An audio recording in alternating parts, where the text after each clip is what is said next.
Anti-war and pro-Palestinian protests on college campuses spreading in our area and indeed across the country.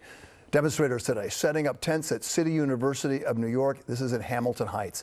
Another group of protesters entered the lobby of the Fashion Institute of Technology campus. That's in Chelsea. And students continue to camp out at Columbia University. Negotiations, by the way, between students and administrators are continuing with a deadline tonight. Again, the university is expecting more protests, by the way, this evening. Among the other campuses seeing protests today, Princeton, UCLA, Emory, and Northwestern University. Lots going on. Eyewitness News reporter Janice Yu live at CUNY in Hamilton Heights. Janice?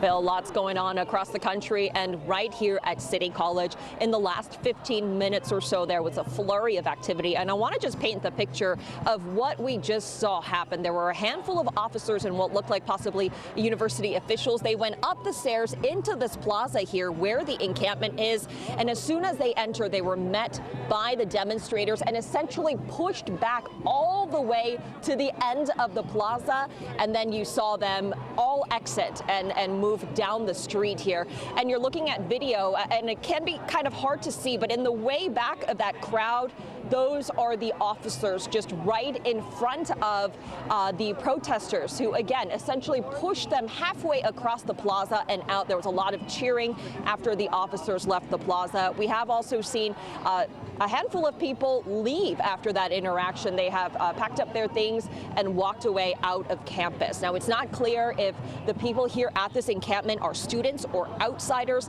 Again, up until this point, the protest has been very peaceful, just chanting, listening to speakers, but the NYPD has been present since this morning, keeping an eye on things. Pro-Palestinian protesters stormed FIT Thursday afternoon.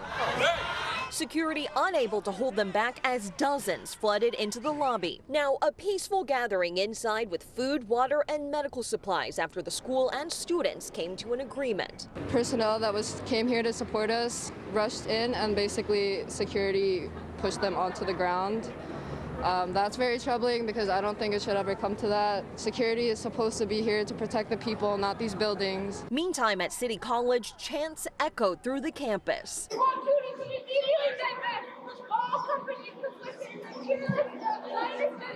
The newest encampment with dozens of protesters following a call out on social media. And at Columbia University, talks continue between the organizers of the encampment and school leaders. The previously decided on 48-hour extension now fast approaching. You have been warned by New York University to leave the area. Thursday marks 1 week since the NYPD was called in, resulting in more than 130 arrests. Among them, Isra Hirsi, a Barnard College student and daughter of Representative Ilhan Omar. The two responded at the Columbia encampment, and the representative was talking to students and later wrote on social media that the students are joyfully protesting. Well, again, the officers have left the immediate area of the encampment right now. Not clear if they will be back or when they will be back or if there will be any arrests made here tonight.